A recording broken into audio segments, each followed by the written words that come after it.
અને ભક્તો આનંદને અપાવે શોકને ટળાવે એનું નામ કથા. આનંદને અપાવે શોકને ટળાવે. તમે વિચારજો, ક્યારેક ક્યારેક કથા કરુણ આવે તો આપણે આંખમાંથી ભલે આંસુડા વહેતા હોય, પણ અંદરમાં દિલ ઉદાસીન હોય ને તો આનંદમાં ગરકાવ થઈ જાય. એના આંસુ પણ ભક્તો દિલને મોજીલું બનાવી શકે. એનું નામ કથા. શોક માત્ર ટળાવી નાખે અને આનંદની ભરતી લાવી દે. એનું નામ ભગવાનની કથા કહેવામાં આવે છે. અને એટલે તો યુગોથી લોકોને સાંભળતા હશે ને, નતર યુગોથી ભગવાનની કથાઓ ગવાતી, યુગોથી ગવાતી આવે છે. લોકો એમ ન કીધું પણ ક્યાં સુધી આમ યુગોથી ગવાતી આવે છે. જેમ પબ્લિસિટી વધી એમ વક્તા વધ્યા, એમ કથાની માંગો વધી. કથાની માંગો વધી. એમાં બાપુ ગુજરાતની ધરતી પર તમે 2-5-10 ગામ છોડો તો એક જગ્યાએ કથા ચાલતી, 2-5-10 ગામ છોડો તો એક કથા ચાલતી હોય. અને ભૂલતા નહીં, એક કથા ચાલે છે ને, કથા ચાલે છે ને એટલે જ આપણે માણસ તરીકે જીવીએ છીએ. ક્યારેક ક્યારેક આપણે મનમાં થાય કથાની શું જરૂર, તો બંધ થાય ને તો ખબર પડે ને શું જરૂર છે. જ્યાં સુધી ભોજન જમવા મળે ત્યાં સુધી ભોજનની કિંમત ન થાય. પાણી હોય ત્યાં સુધી પાણીની કિંમત ન થાય. ચશ્મે આવ્યા પહેલા આંખની કિંમત ન થાય. લાકડી આવ્યા પહેલા પગની કિંમત ન થાય. મશીન આવ્યા પહેલા કાનની કિંમત ન થાય. સમજાય તમને?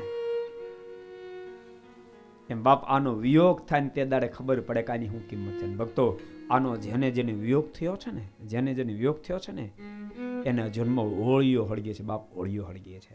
જેના જન્મથી ભગવાનની કથા જતી રહી, સત્શાસ્ત્રો જતા રહ્યા, સંતોનો સંગ જતો રહ્યો, સત્સંગ જતો રહ્યો. યુવાનોને ખાસ કહું છું, આખી જિંદગી દિવાળી જેવી ગુજારી હોય, આખી જિંદગી દિવાળી જેવી ગુજારી હોય તો આનો સંગ કદી નહીં છોડતા. માને કથા કદી જિંદગીમાંથી નહીં છોડતા, સંતોનો સંગ જિંદગીમાંથી કદી નહીં છોડતા, સત્સંગ જિંદગીમાંથી કદી નહીં છોડતા, સત્શાસ્ત્રનું વાંચન જિંદગીમાંથી કદી નહીં છોડતા. આખી જિંદગી તમારી દિવાળી જેવી પ્રસાર થશે. દિવાળી આનંદ હોય ને ભક્તો, તમે કલ્પના કરો, દિવાળી આવે ક્યાં દિવસે ખબર તમને? ક્યાં દિવસે આવે? અમાસના દિવસે. મહિનાનો ભયંકરમાં ભયંકર દિવસ કોઈ હોય ને તો અમાસ. મહિનાનો નબળામાં નબળો દિવસ હોય તો અમાસ, અને વર્ષનો સારામાં સારો દિવસ હોય તો દિવાળી.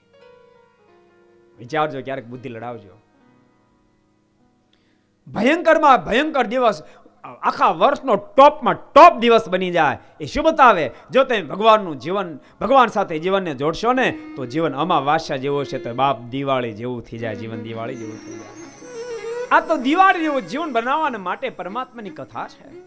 જો તમે દિલ દરની સાંભળશો તો કથા અદ્ભુત પરિણામ લાવશે. अगर ये वीडियो आपको पसंद आया हो तो लाइक करें और शेयर करना मत भूलिए. सब्सक्राइब करें सरदार कथा चैनल को और बेल आइकॉन पर क्लिक करना मत भूलिए लेटेस्ट वीडियो सबसे पहले पाने के लिए.